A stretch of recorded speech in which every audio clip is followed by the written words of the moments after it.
RO Sirsa और Sirsa parliamentary constituency के अंदर सिरसा, फतेहाबाद और एक सब डिवीजन आता है हमारा नरवाना का डिस्ट्रिक्ट जींद में। सभी साथी भली भांति परिचित हैं कि 18वीं लोकसभा के लिए जो डिक्लेरेशन ऑफ इलेक्शंस है वो 16/3/2024 को दोपहर बाद 3 बजे हो चुका है। हरियाणा में चुनाव आपको पता है कि 25/5 को होगा और काउंटिंग ऑफ वोट्स पूरे इंडिया में 5/6/2024 को, और मॉडल कोड ऑफ कंडक्ट जो लगना था वो 16/3 को 3 बजे के बाद, और अंतिम रहेगा ये 6/6/2024 को, यानी कि काउंटिंग हमारी होगी 4 को। उसके 2 दिन बाद भी मॉडल कोड ऑफ कंडक्ट लागू रहेगा। जैसे इलेक्शन कमीशन ऑफ इंडिया हमेशा ही कहता है कि सबसे महत्वपूर्ण हमारे लिए प्रेस है, विशेषकर चुनाव के अंदर, और वैसे भी सभी कहते हैं कि ये प्रजातंत्र का चौथा पिलर है, लोगों तक बात पहुंचाने का, लोगों की राय जानने का, लोगों को बताने का और उनको मोटिवेट करने का।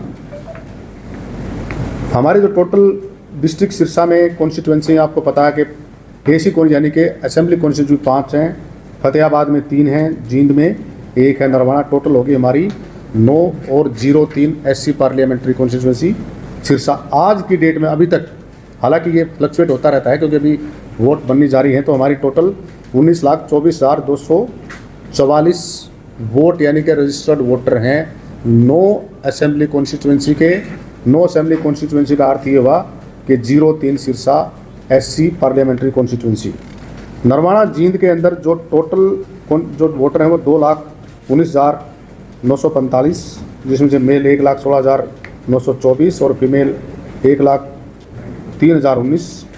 इसमें एक अहम बात अब की बार ये है कि ट्रांसजेंडर यानी कि टीजी जिसको कहते हैं, जिसको थर्ड जेंडर कहते हैं, वो भी हमारे पास हैं। उसमें हमारे कुल वोटर वहाँ के 2 हैं, और जो उसमें कुल पोलिंग स्टेशंस और पोलिंग बूथ, वो पोलिंग स्टेशन हैं 224 बूथ हैं और लोकेशन हैं 115। ये बता रहा हूँ मैं आपको नरवाना असेंबली कॉन्स्टिट्यूंसी की। इसी प्रकार से उसके बाद हमारा टोहाना, फतेहाबाद, रतिया जो कि फतेहाबाद की हैं, और उसके बाद आगे हमारे कालावाली, डबवाली, रानिया, सिरसा, एलनाबाद। टोटल वोट मैंने आपको बता दी हैं। सभी के पास एक हमने आपको लिस्ट बनाई है, जो हम आपको ये लिस्ट एक देंगे आपको, चाहे तो व्हाट्सएप ग्रुप में डाल देंगे, इसकी हार्ड कॉपी देंगे उसमें। यानी कि मैं डीसी सिरसा इसका आरओ विक्रांत भूषण आईपीएस आप सभी जानते हैं सिरसा के, और सुमेर सिंह जी हैं डबवाली के। इसी प्रकार से राहुल नरवाल फतेहाबाद, आस्था मोदी वहाँ की एसपी है फतेहाबाद में, मोहम्मद इमरान रजा डिस्ट्रिक्ट इलेक्शन ऑफिसर जींद, और सुमित कुमार आईपीएस जो कि एसपी जींद हैं। इसी प्रकार से हमारे सभी के सभी एआरओज सुरेश राविस, अभय सिंह, सुरेश कुमार रानिया, ये तो सारे 5 के 5 यहाँ बैठे हुए हैं। बाकी अलग अलग से जो जींद का 1 और फतेहाबाद के 3 उनके नाम हैं। इनमें जो हमारे काउंटिंग सेंटर्स होंगे, स्ट्रॉन्ग रूम होंगे, नरवाना का होगा हिंदू कन्या महाविद्यालय। पहले नरवाना का आज से पहले फतेहाबाद के अंदर बनता था।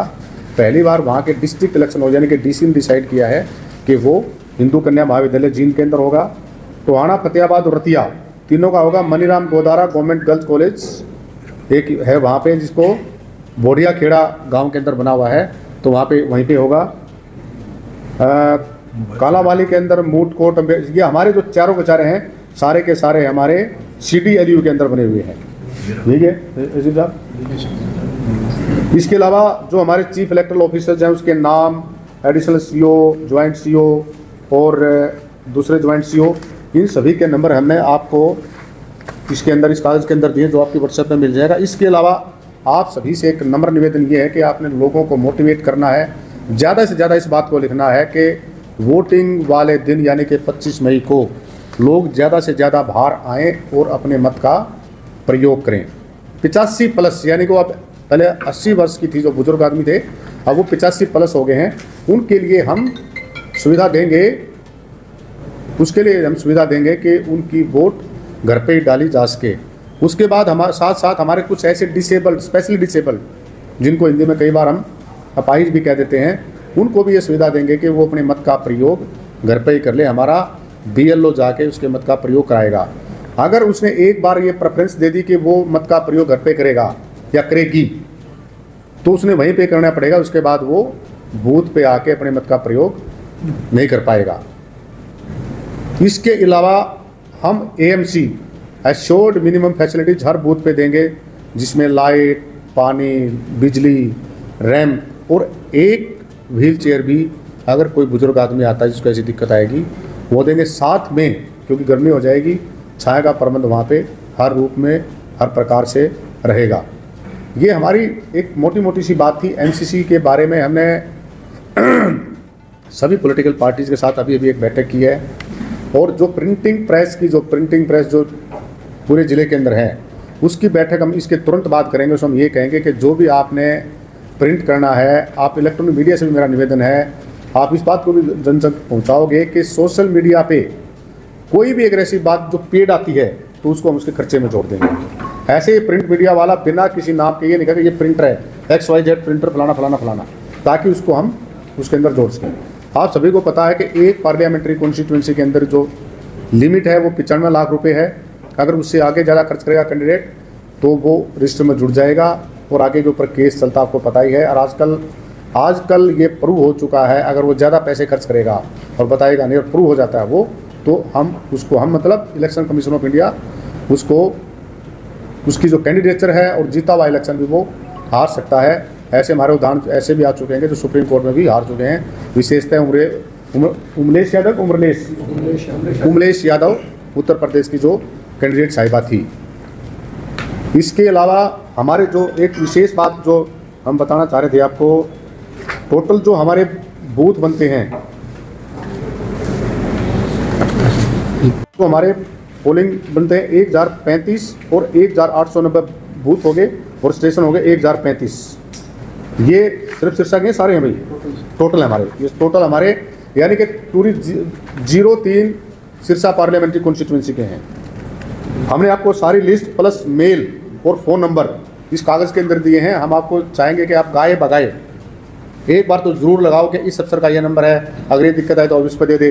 जैसे उदाहरण के तौर पर हमारे यहाँ के भी हैं, यहाँ के AROs भी हैं और DC राहुल नरवाल का नंबर, मेल, ये सब कुछ आप अखबार के थ्रू ज़रूर लोगों तक पहुँचाएँ ताकि लोगों को पता लग जाए कि हमें की दिक्कत है। दूसरा एक विशेष बात, 1950 नंबर हमारा फंक्शनल है। आपसे निवेदन है कि कभी आप कॉल करके देखें और ना हो तो मुझे बताएं, अखबार में लिखने से पहले मुझे बता दें। वैसे तो काम कर रहा है 100%, आपको बताएगा, आपका नोट करेगा। ये हमारे हरियाणा के जो चीफ इलेक्टरल ऑफिसर हैं श्री अनुराग अग्रवाल जी, उसका नंबर, उसकी मेल, ये हमने सब कुछ आपको प्रोवाइड कर दिया। Thank you very much. अब आप निगरानी रखी जाएगी सोशल मीडिया पर, तो विशेष निगरानी ये रहेगी जहाँ पे पेड, 2 पॉइंट मैं क्लियर कर दूँ यहाँ पे, जहाँ पे पेड कंटेंट होगा या कोई भी ऐसी चीज़ कास्ट, क्रीड, रिलीजन जिससे सोशल एमोसिटी यानी कि ऐसी दिक्कत आएगी, दुर्भावना होगी, उस पर विशेष नज़र रहेगा। और नज़र ये रहेगा उसकी जो सोशल मीडिया सेल की, जो सोशल मीडिया सेल हमारा है उसका हमारा DIO उसका यानी कि कमेटी का चेयरमैन है और उसके साथ एक प्रोफेसर है हमारे CDLU के। इसका अर्थ मैं एक छोटी सी बात और बता देता हूँ, आप एक ऐड करना बहुत ज़रूरी है। इसका अर्थ ये है कि हम सभी लोगों की जो X चैनल है दूसरे हैं उस पर भी नज़र रखेंगे और कोशिश करेंगे कि जो सिरसा का जो आम या आम जनों से संबंधित है उसके भी हम चैनल पर नज़र रखेंगे। और आपसे निवेदन जरूर है कि आप बताओ सर, ये भाजपा करने के सामने क्या है जी आज का अभी का, उसके साथ बाकी जगह दफा शुरू कर दिया और ये बिल्कुल वैसे वैसी है। दिखाना जी क्या एक बार, एक तो मैं नहीं 1950 बाकी आप देखो नोट होगा आपका कभी भी। अच्छा चलो आप एक काम और करो, ये भी नोट कर लो। चलो ये अच्छी बात है, आपने आप एक बार 1950 पर कंप्लेंट भी करके देखो और उसमें नोट भी उनके नोट हुए एक नहीं हुए 1950 हाँ अभी कर लो आप। कार्रवाई नहीं हो पाई मुझे ऐसा लगता है। तो आप CBGL पे करो, 100 मिनट के अंदर कवर करेंगे हम। CBGL ऐप डाउनलोड कर लो। इससे अच्छा तो कोई ऐसा व्हाट्सएप ग्रुप आप बना लेते हैं उसमें, जैसे आप CBGL पे करो ना, आप ऑनलाइन ही रहेगा आपका, ना मैं कुछ कर सकता ना आप कुछ कर सकते, डायरेक्ट TCI भी देखेगा आपको इलेक्शन। CBGL आप एक बार प्लीज रिक्वेस्ट ये है कि आप सभी CBGL डाउनलोड कर लो। आप जाइए उसके अंदर ऐप के VIGIL कर दो डाउनलोड, यार इतना कोई हो तो उसको बोला किसी एक को करवा के दिखा दो, किसी को भी देख को बोला एक बार अभी करवा देते हैं। कुछ ऐसी आपने पूरे जिले संवेदनशील गांव या अति संवेदनशील गांव हो एक लिस्ट होती है क्रिटिकल बूथ सी। अभी वो लिस्ट एक बार एसपी साहब की तरफ से आता है, तो उसको फिर फाइनलाइज किया जाता है उसको। सिक्योरिटी के क्या इंतजाम रहेंगे? सिक्योरिटी के तो सारे एसपी साहब को पता है। हम आपको पता है कि एक टीम के साथ एक पुलिस वाला जाता है। जेट सिक्योरिटी वाला बूथ के अंदर कोई भी लेके जा सकता, ना मोबाइल लेके जा सकता, आर ओ उसको पीओ को छोड़ के। और अगर सिर्फ जेट सिक्योरिटी वाला अंदर जाएगा बूथ के अंदर, बाकी कोई नहीं जा सकता, पत्रकार भी नहीं जा सकता, आपको पता है। CBGL क्या था बोला? C vigil, VIGIL, C vigil. इसी साल एक चुनाव में प्रेस क्योंकि ये हमारे लिए पूरी इंडिया में ही है। और मैं ये भी नहीं कहता कि कोई हमारी कलाकारी है ना, ये सारा का सारा मॉनिटर किया जाता है ECI से। ECI ने एक तो फ्लाइंग स्क्वाड टीम बनाई है और हमारी तैयार है। कहीं लगे आपके निवेदन, तो आपसे निवेदन का आप जरूर बताइए। आपके 2-3 सोशल ग्रुप का मैं, आपके पत्रकार ग्रुप का मैं मेंबर भी हूँ। 2 ग्रुप हैं आप लोगों ने क्रिएट किए हुए हैं, उनका मेंबर भी उस पर डायरेक्ट डाल दीजिए। तो वो हमारी जो फ्लाइंग स्क्वाड टीम है, जो आप बात कर रहे हो कि अगर कोई भी दारू की पार्टी या कोई दूसरे काम करेगा, वो बाकायदा फ्लाइंग स्क्वाड टीम उसको ध्यान नज़र रखेगी और उसको हम खर्चे के अंदर जोड़ेंगे। एक बात। दूसरा, आपका पहलू मेरे ख्याल से ये होना चाहिए आपके सवाल का कि अगर कोई इलीगल ट्रांसपोर्ट करता है तो दारू का, इलीगल से मतलब क्या हुआ, को राजस्थान से आ रही है, पंजाब से आ रही है, लेकिन मुझे नहीं लगता कि वहाँ से कोई ट्रांसपोर्ट है, क्योंकि रेट में ही मेरे ख्याल हमारे रेट में ठीक है। जानते हैं कुछ अजीम साहब, नज़दीक कौन लगता है पंजाब के आपका अजीम साहब? कुछ डिफरेंस है तो उसमें मेरे ख्याल कोई डिफरेंस नहीं है। तीसरी बात यह है कि फिर जो अहम बात यह है कि जो इलेक्शन कमीशन बार बार रिपीट करता है कि press and electronic media our eyes, फिर कुछ थोड़ी चीज़ कुछ आप बताओगे तो भी हम आगे प्रोसीड कर सकते हैं। ये भी आपसे नम्र निवेदन है कि आप जरूर बताइए कौन दारू किस प्रकार से यूज़ कर रहा है। कोई ऐसे ठेकों की भी मॉनिटरिंग की जाए कि उसमें इलेक्शन के दौरान उनकी जो है स्टॉक कम है या ज़्यादा है? डेफिनेटली ये तो प्रोविजन है, डेफिनेटली ये तो हमारे DTC उसके नोडल अफसर हैं। DTC excise is the nodal officer. और ये नहीं कि सिर्फ हम जो इंटर स्टेट सिक्योरिटी, ड्रग्स और ये जो लीकर है, इन सभी को लगातार मॉनिटर करके अंदर, जिसमें कि एक SP DCSP यहाँ का हो गया, हनुमानगढ़ का हो गया, मानसा का हो गया, बठिंडा का हो गया, और एक डिस्ट्रिक्ट और है। सभी साथ साथ काम करते हैं। ये सारे के सारे वहाँ पे जमा करा रहे हैं। अगर फिर भी कोई मिलेगा तो उसमें हम उसकी दिक्कत आएगी उसको, बिल्कुल। अगर नहीं मानते तो हम उसका आगे FIR भी लॉन्च कराएंगे उसको।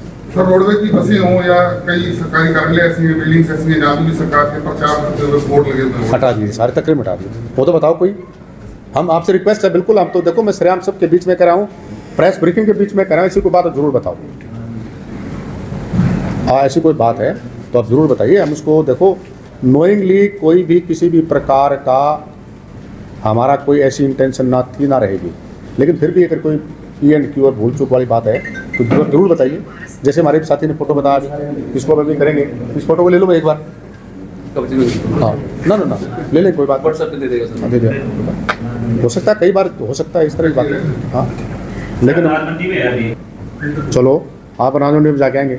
कल मैं पर्सनली विजिट करिए काफ़ी जगह पे। सर, प्राइवेट बिल्डिंग पे ऑडियंस का क्या रहेगा, क्या परमिशन दे दे, वो कह दे अपना। मान लो आपकी बिल्डिंग है तो आप क्या परमिशन दे दो, मैंने लगा रखा है, हम उसको फोटो करके पैशन जोड़ लगा देंगे उसको। ठीक है सर, धन्यवाद सर। थैंक यू जी, थैंक यू। के साथ साथ अब हम पर्सनल मीटिंग भी करने जा रहे हैं। वो हमारे पास आएंगे, हम उनके साथ जाएंगे। जैसे उदाहरण के तौर पर मैं कल काफ़ी सारे वो देख के आऊँ आपके संग्रिया साइड में जाके, अभी तो रहते हैं काफ़ी। मैं पूरा का पूरा जो अपना वो जितनी भी बाउंड्री लगती है, वो बाउंड्री अगले 2-4 दिन के अंदर उसको हम कवर करेंगे हर हालत के अंदर। एक सर, पेड न्यूज की पहचान का पैमाना क्या रहेगा सर? आम जनता को कैसे पता लगेगा ये पेड है कि नहीं? देखो, ऐसा सवाल हमारे ऐसे साथी ने पूछा है जो उसका जवाब उन्हें खुद देना चाहिए।